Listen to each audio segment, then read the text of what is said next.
இன்னைக்கு திருப்பதி படியேற ஒரு ஷாக்கிங்கான நியூஸ் ஒன்று சொல்லிட்டாங்க. சிங்கள போனா அவங்க உயிருக்கு அவங்க தான் ஆபத்து. சரியா, புரியுதா?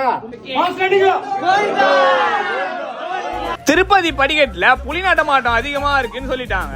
சரி, பெருமாள் மேல பாரத்தை போட்டுட்டு நானும் போட்ட செருப்ப மனசே இல்லாம கழட்டி விட்டுட்டு ஒரு அர்ச்சனை தட்டை வாங்கிட்டு வளசல்லே ஒரு அர்ச்சனையை போட்டுட்டு கருப்பூர தேங்காய் உடைச்சிட்டு நானும் முட்டி போட்டு ஏற ஆரம்பிச்சு போற வழியில ஒரு நாமத்தை போட்டுட்டு போலீஸ்காரங்க பிடிச்சி கும்பல் கும்பலா போங்க, தனியா போவாதீங்க அப்படின்னு சொன்னாங்க. அப்புறம் டைட்டா ஸ்பீச் கொடுத்தாங்க. நாங்களும் கும்பலா கிளம்பி என்னால சுத்தமா ஏறவே முடியல. அங்க வந்து நடந்த அந்த டயர்டும் இருந்தது. அப்புறம் காலில் வர கொப்பளம் வந்தது. சுத்தமா ஏறவே முடியல. அப்புறம் நாங்களும் கும்பல் கும்பலா போனோம். போலீஸ்காரங்களே ஒருத்தர் கூட வந்துட்டாரு. கொஞ்சம் தூரமா உட்கார வச்சு ஸ்பீச் எல்லாம் கொடுத்து கூட்டிட்டு போயிட்டு போற வழியில மான்லாம் இருந்தது. பாக்கத்தே செம அழகா இருந்தது. இன்னொரு மான் பார்த்தா பாக்கத்துக்கு அப்படியே ஸ்டாச்சு மாதிரி இருந்தது. ஆனா உண்மையான மான் அது. அதுக்கப்புறம் மானுக்கு பொட்டு எல்லாம் வச்சு விட்டு இருந்தாங்க. நாங்களும் அங்க டார்ச் லைட் எல்லாம் அடிச்சு பாத்துட்டு இருந்தோம். அங்க என்ன தெரியுதான்னு சொல்லிட்டு அதுக்கப்புறம் நாங்களும் ஏறி போயிட்டோம். 3500 படி வெற்றிகரமா ஏறிட்டோம். செம்ம கஷ்டப்பட்டு திருப்பதி எல்லாம் போயிட்டு படிக்கட்டு ஏறிங்களா சொல்லிட்டு கமெண்ட்